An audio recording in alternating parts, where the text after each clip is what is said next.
Travis Wayne Goodso. So the Ursid meteor showers had begun last night. Will go for several days. Actually until Hanukkah. First day of Hanukkah. Oh, right, Christmas.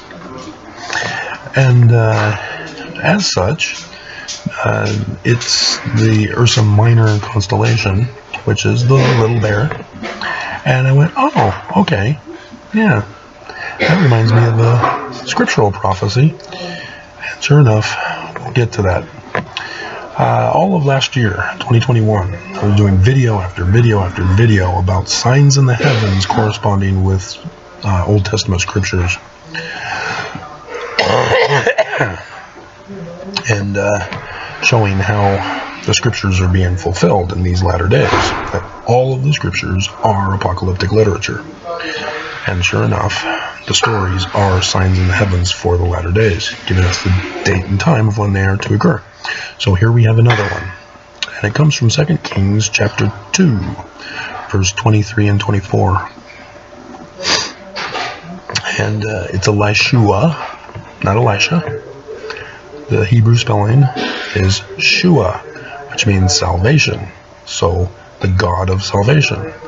This is the God who visited Joseph Smith, which is wrongfully named Elias, because his is the key of the gospel of Abraham, and you go to Abraham to find out the gospel of salvation.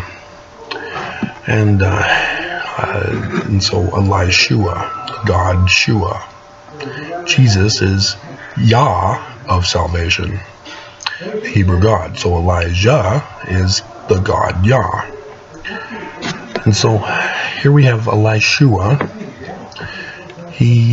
This is a latter-day apocalyptic literature, remember? So he's going to Zion, the house of God, not the daughter of God, though he does need to get married to one in order to become the Messiah. And as he was going up, by the way, there came forth youths out of the city, and they mocked him and said unto him, "Go up, thou bald head." So here's the prophecy: your Messiah, Mormons, is going to have a bald head, or a balding head. Go up, thou bald head. And he turned back, looked on them, cursed them in the name of the Lord. What's the name of the Lord? Emmanuel. And there came forth 2 she-bears out of the wood, and tare 42 children of them. Awesome. So, how did Joseph Smith know about this? He sure did. He sure did. So, section 45 of the Doctrine and Covenants, Joseph Smith is likewise giving apocalyptic literature for us. He tells us, hey Mormons, this is for you. And so it's not the Jews, it's not Jesus, it's not the Jerusalem temple. This is Mormons and all things Mormon. So we go down to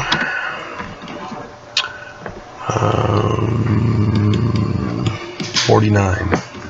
So the Lord shall utter his voice, and all the ends of the earth shall hear it, and the nations of the earth shall mourn, and they that have laughed shall see their folly, and the calamity shall cover the mocker, and the scorner shall be consumed, and they that have watched for iniquity shall be hewn down and cast into the fire. And then the Jews look upon me and say, what are these wounds in thy hands and in thy feet? Which is added by Joseph Smith. Comes from Zechariah, I think it is. Yeah, Zechariah. Then they shall know that I am the Lord, for I will say unto them, these are the wounds with which I was wounded in the house of my friends.